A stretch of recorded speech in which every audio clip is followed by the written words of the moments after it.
Do you miss me? Oh my God. I'm joking, I do, of course. I feel like I haven't talked to you much at all. I know, yeah, because you're never on your phone. So I suppose we're here. This is Claregalway GAA club. So how much of your childhood did you spend here? Obviously, your twin sister is a gymnast in the States. She's in the States now. What's it like? What was your childhood like here? Busy, very busy. We were always doing something. The two of us, we were always in the car. I just always remember being in the car with Mum and driving to training every day. We played camogie and football and soccer together until we were about 8, I'd say, and then Emma went and she just did gymnastics, so I never saw her then. For anyone, I guess, who doesn't know, it was Athlemon's 4th straight final. Yeah, I've been at all 4. They're all so different, every single one of them, but this year was probably the first year we won it, so the second one, just because it was like so unexpected and like we were such underdogs going into it and it was penalties and all. It was like a movie. Do you feel like you're no longer underdogs? Yeah, definitely. It was such a different feeling going into it this year. Like, it was kind of scary. I didn't really like going in as like being the favourites or whatever, but that was grand. So between your studies and your sports and the time difference, we were able to watch the Athlone match on Sunday? I was. Did you? We were in training and the match started and I asked him could I like set my phone up in the corner of the gym. So I'd walk over and check every now and then so it was good. Like I had the speaker on so I could hear what was happening. So where in the world are you? I'm in the United States right now, in Minnesota, so I just moved here about 2 months ago, not even. I think it's been like 6 weeks. So pretty new for me, but yeah, it's been an adjustment away from home, but I'm loving it so far.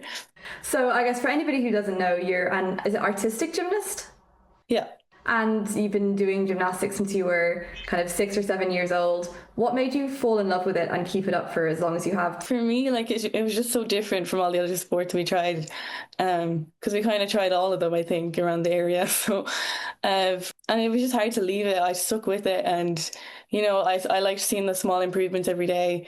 It was easy to track myself getting better, and I was like, even though I was so young, I really liked the feeling of like achieving like a new move or I don't know, my first competition, I remember it was just so exciting. So I think that for me, I just like the adrenaline rush I got from it. You were never tempted to commit yourself to football or to soccer? I was definitely tempted. I mean, like, I feel like for us, gymnastics was so different and it was hard to see like a future because the path for football and soccer was more clear. Like there was more of a structure back home. So to kind of commit to gymnastics was different when I was younger. I feel like now it's more of like a popular sport and like there's pathways put in place, but when I was like 9, 10, that just wasn't there. Do you think the likes of Rhys kind of winning his medal at the Paris Olympics and everything that's happening in the world of gymnastics now is going to make it easier for maybe the next generation of gymnasts, like girls who are maybe 6, 7, 8 years old now? Definitely. I think, since me and a few other girls from Galway, like we were the first team to go to Europeans in 2018 as a junior team, and we were only 15, but that was such a huge achievement for gymnastics as a sport in Ireland, and we didn't realise it at the time. But since then, we've just been making these small achievements. Rhys has been making some big ones, but even things like making world finals, like that increases the publicity and the funding for us as the female side. So they've managed to put a pathway in place for young gymnasts now so that, they can, it's not like for me when I was younger, it's like a bit of a grey area, and now it's like a path that they can follow. So I think that's going to really help. And when you were kind of 6 or 7 years old, or maybe a little bit older, so you're still in Claregalway, did you have kind of an idea of, this is what I want to aim for, or were you just kind of enjoying it at that age? I think I was just enjoying it. I think when I got a bit older, it was something I think maybe when I was like 10, I was like, yeah, I'm going to the Olympics. And then when I was a bit older than that, I was like, wait, that's actually really difficult to do. Because when you're young, you don't realize the steps it takes. But when I almost qualified to Tokyo, I was like, okay, wait, maybe I can do this. And then missed out on Paris, but it's just small changes I can make every day to bridge the gap between qualifying and between Paris and LA. So I think I'm older now, so I feel like I know what I need to do to get there. I'm in a good environment, and so younger me had no idea what she was talking about, but I think it's definitely something she dreamed of for sure. Are you working toward LA 2028, or is that even in your head right now? It's definitely in my head right now. I'm on a team here with the two-time Olympian, and she's also going for LA. So I think putting myself in an environment where I'm training every day with, someone of that level, and I definitely think I have the ability. But for me, I'm just trying to take it 1 year at a time. But qualification's in 2 years, and I'm here for 2 years. So I think this environment that I'm training in is going to really help me, and I'm excited to see where it brings me. But yeah, it's definitely in my sights. Like the Sheehan ones. Was it a real competitive environment between the two of you? I actually don't think so, because she kind of went and done her own sport very early. I think if we did stay playing the same sport, like, we'd kill each other, definitely. So I know you did gymnastics for a week or a month Yeah. when you were younger. Why wasn't it for you? I was just so bad at it. I couldn't understand, I couldn't do any of the flips or anything. I think I might have been scared to do it, and I was not flexible at all, and I didn't want to try and get flexible because it was too sore. And so kind of growing up playing primarily, I suppose, soccer and football, did you have an anticipation when you were younger that you would have to choose, or did you always kind of know, I want to keep playing both of these? No, I always wanted to play both. It was only within the last 2 years I actually realised I can't do both at the one time. But when I was growing up, I always thought I'd be able to play both, and even though managers are telling you, oh, you can't do both, you can't do this, you can't do that, I always felt I could. Was there, because you moved from Galway yourself in 2022 to Athlone, what kind of prompted that change, being so integrated in Gaelic in Galway, or sorry, football in Galway? That's a really long story how I left Galway, but it was basically that they didn't want me playing both or whatever, so and then I just played football, and then Athlone rang me again when we got knocked out of the football, and we're like, will you sign?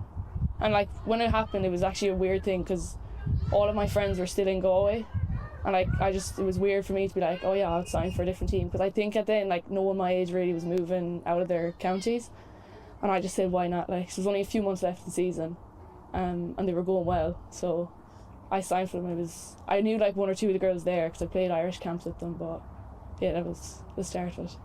So you represented Ireland kind of at youth levels up to, is it under 19s? Yeah, or under 19. Under 19s. What was that like when you kind of first get that kind of call? That was so fun. Yeah, all the age groups, we kind of had the same kind of group the whole way up, so we're still best friends to this day, but it's a cool experience. It's something that's different, when you're just living with the team for 2 weeks, and then you just go home and you don't see them for 3 months, and then you go back living with them. And my best friend was always on the camps with me, so yeah, it was great crack.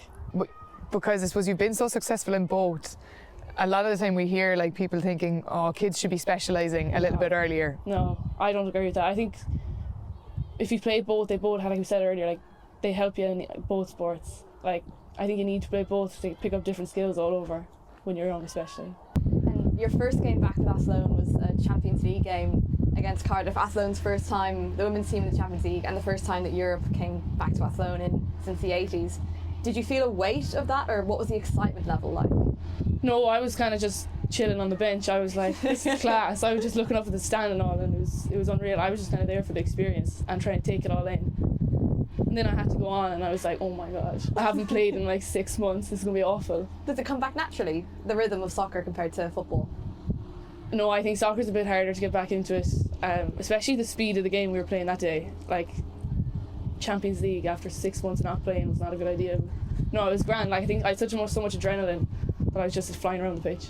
And it's a semi-professional, professional, yeah, that you're playing at the League of Ireland. Is becoming a professional footballer for you the dream? No, not for me. I Really? don't think so. Yeah, I just love playing it. I don't think I want to make it my full-time job, because I like going to college and having a break from soccer, having a break from football, just to take your mind off it. I just think I like switching my life up a bit. If it was just fully soccer, I don't know if I'd be mentally able for that. Yeah. So where do you see yourself, I suppose, in 5 years' time, hypothetical? Winning All Ireland with Galway, hopefully. That's the big goal. So that's the next one. I think so. Yeah. Well, I don't know. changes every day, but I think that's one I'm missing and I would love to get. Yeah, please don't pull anything. Being from a small village, in school, like, she was always a soccer player, and then I was always the gymnast, so it was nice to have our own, like, identities. I'm so happy we chose different sports because we're both so competitive, and I don't know how that would have worked out. I think we're competitive, but I think if we were competitive in every aspect of our lives, that wouldn't be good. But because we do separate sports, like, we're competitive separately and then also together in other things, so yeah. We don't fight at all. Ever. Never. No, never. I think we're both kind of driven, like very driven. And like, we want to push ourselves to the best we can. You definitely, I can see you definitely do that. Yeah, I think you do too. I feel like we're the same but different in that way. Like, I'm a bit of a perfectionist, but I still like drive for like, that perfection. Whereas Kate, like, probably not as much of a perfectionist, but she keeps chipping away.